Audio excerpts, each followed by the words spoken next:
ইসরায়েলের যুদ্ধ শুরুর পর থেকে এবারই সবচেয়ে বড় ও তীব্র সামরিক অভিযান চালানোর দাবি করেছে ইরানের Islamic revolutionary guard corps IRGC.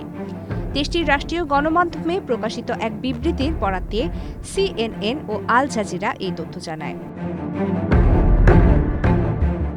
ইরানের রাষ্ট্রীয় সম্প্রচার মাধ্যম আইআরআইবি জানায়, রাতভর চালানো এই হামলায় ইসরায়েলের বিভিন্ন লক্ষ্যবস্তু এবং ওই অঞ্চলে থাকা যুক্তরাষ্ট্রের সামরিক স্থাপনাগুলো লক্ষ্য করে ক্ষেপণাস্ত্র নিক্ষেপ করা হয়েছে।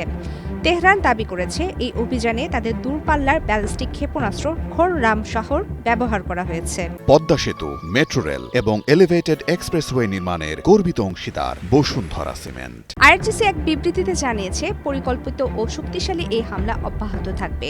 শত্রুর সম্পূর্ণ আত্মসমর্পণ ছাড়া তারা অন্য কিছু ভাবছে না। ইরান স্পষ্ট করেছে, তাদের উপর থেকে যুদ্ধের হুমকি পুরোপুরি দূর না হওয়া পর্যন্ত এই লড়াই থামবে না। ইরানের ফার্স্ট নিউজ এজেন্সিতে প্রকাশিত বিবৃতিতে আরও বলা হয়েছে, তেল আবিবের দক্ষিণে অবস্থিত হায়লা স্যাটেলাইট যোগাযোগ কেন্দ্রে দ্বিতীয়বারের মতো হামলা চালিয়েছে আইআরজিসি।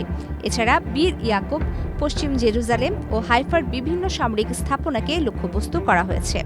পাশাপাশি ইরাকের ইরবিলে অবস্থিত মার্কিন ঘাঁটি এবং বাহরাইনের মানামায় যুক্তরাষ্ট্রের পঞ্চম নৌবহরের সদর দপ্তরেও ব্যাপক হামলা চালানো হয়েছে বলে দাবি করছে তারা।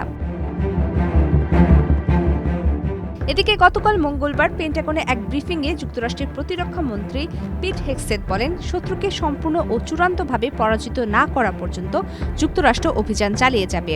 তিনি জানান, এই পদক্ষেপ যুক্তরাষ্ট্রের নিজস্ব সময়সূচি অনুযায়ী পরিচালিত হবে। এছাড়া আজ বুধবার সকালে ইসরায়েলের মধ্যাঞ্চলে বিমান হামলার সাইরেন বেজে ওঠে। ইসরায়েলি প্রতিরক্ষা বাহিনী আইডিএফ জানায়, ইরান থেকে ক্ষেপণাস্ত্র নিক্ষেপের সতর্কতার পরই এই সাইরেন বাজানো হয়। তবে এখন পর্যন্ত কোনো হতাহতের খবর পাওয়া যায়নি।